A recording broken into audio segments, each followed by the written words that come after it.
is he a top 5 player in the league regardless of position? Top 10. No, he is, but how they do rosters. I know. So here, look at it this way. Say you're an agent, right? You're an agent, and you want to have those top tier clients, guys like Kittle and Buckner. Right. To get clients like that, your sales pitch isn't going to be, hey, hire me so I can give the 49ers the deal they want.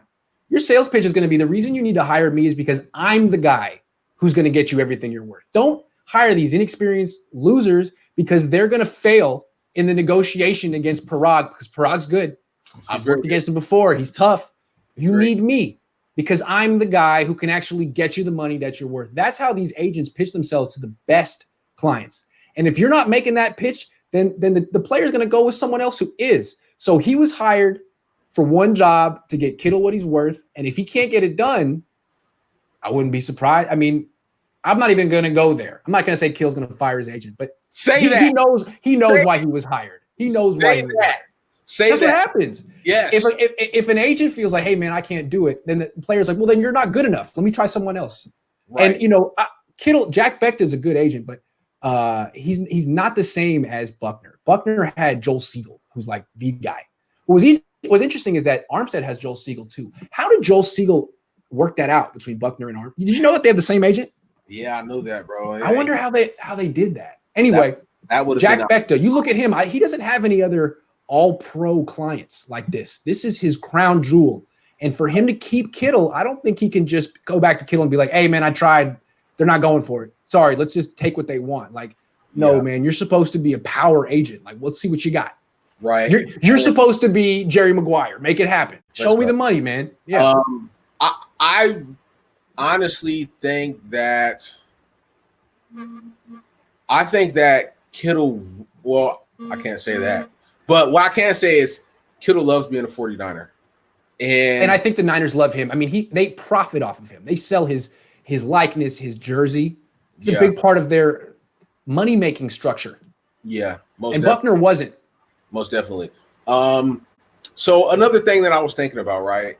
We see this happen with a lot of guys, not just in NFL football, but then especially in the MLB, it happens a lot. In basketball, it tends to happen a lot.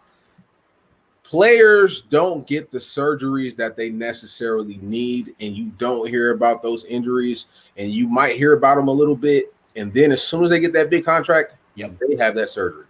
With Kittle, we know that John Lynch came out and said himself that he basically fractured his ankle and the bone chipped off, and it was like a piece of tree bark. Right. Also, he has the torn labrum. Shoulder. He has not had surgery on that, right? Right. And the 49ers know as soon as he gets that contract, he's going to have surgery to get that stuff replaced. I mean, to get that stuff repaired. And I can't necessarily not blame them for saying, George, like, we know what the deal is, right? Like, it happens with all of the big players. We know that we're not going to have you for 6 to 8 months. Like, and labrums, guys out there who's watching, ladies and gentlemen, should I say, labrums aren't something you just come back from. It's not going to be like, a Quan Alexander where you tear your pec and you can come back, you get the antler spray and you come back. Wasn't that Kittle? I mean, excuse me, Kaepernick in 2016. I mean, he had all those surgeries and came back like 20 pounds lighter. Remember that? He was never really in shape for that season. He played well. Right. He played all right, but he was 20 pounds lighter because he had to spend the entire offseason rehabbing and not lifting. And Kittle is like the most maniacal offseason lifter in the league. If he has these surgeries, he won't be himself. Exactly. So, I guarantee that's a huge bargaining chip. And it's not just for the Niners. Other teams are going to look at that too. And they're going to be like, look, George, like, we're probably going to miss you for half a season. Like, and, you're going to be basically by the end of the season, you'll be 29, 30.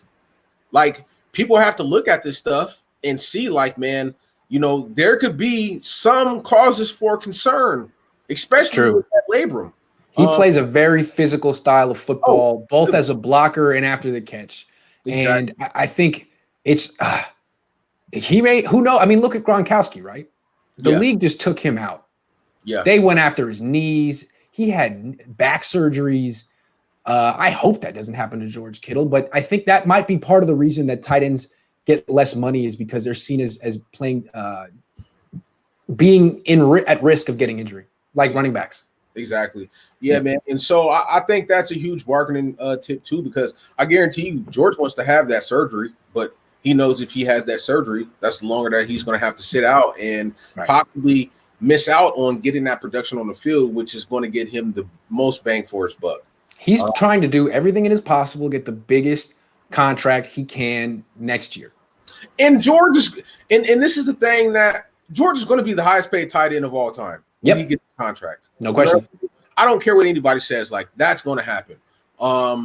If you had to do it in a percentage wise, what are the chances that we re-sign Kittle or he gets traded? And don't be so freaking cynical.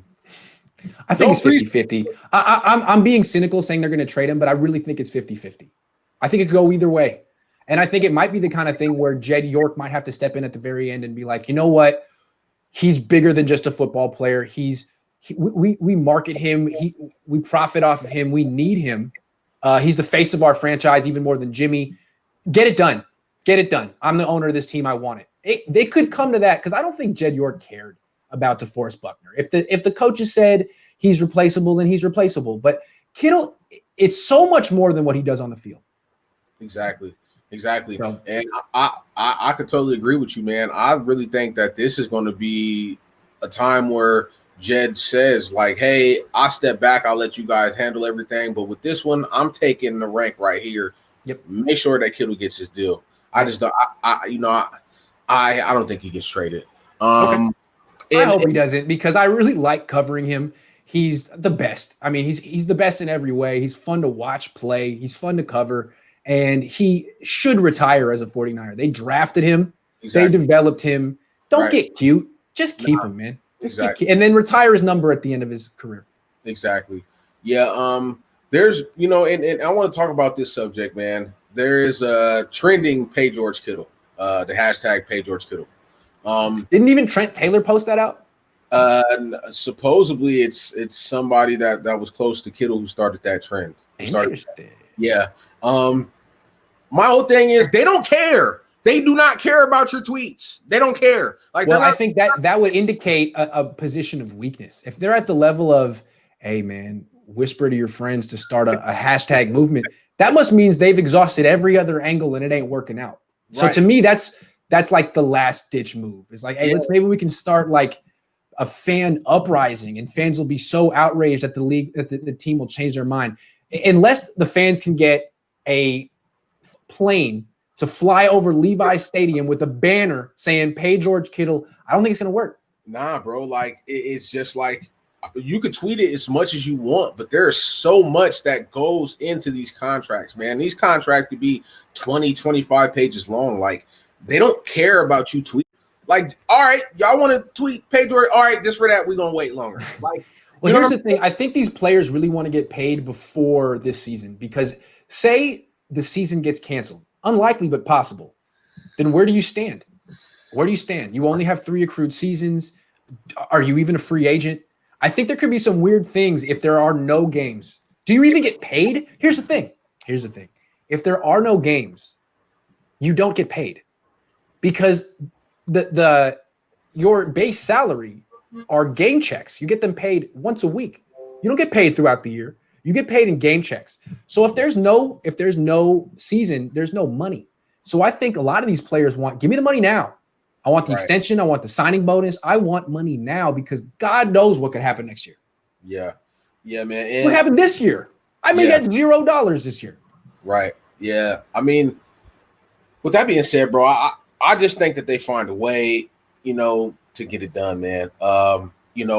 It was good. I was happy to see some other big name guys get big contracts. It might have sent a message to them like, hey, things might be looking a little better than we thought. Some guys got some big money just yesterday. And it might ease up a little tension on the franchise, and make them, go ahead and get this deal done. Other league news, man. Myles Garrett, 5 years, $125 million. These deals are starting to happen, man. Derrick Henry, Myles Garrett, Chris Jones, Patrick Mahomes. Exactly. They're starting to happen. Exactly. So if I were Kittle, each time someone happened, I'd be like, right. And not me.